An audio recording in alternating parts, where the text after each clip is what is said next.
আসসালামু আলাইকুম রহমতুল্লাহ বরকাতুহু। প্রিয় ভিউয়ার্স, কেমন আছেন সবাই? ভালো আছেন সবাই?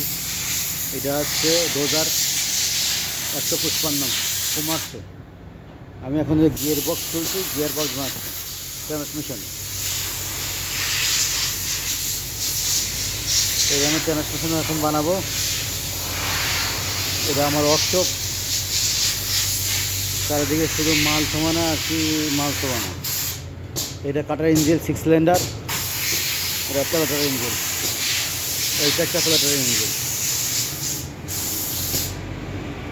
এইটা আমার ওয়ার্কশপ। এইটার গিয়ার আমি খুলছি, গিয়ার আমি এখন অর্ধেক বানাইছি আর অর্ধেক বানাবো আর কি। এটা আমার হেল্পার,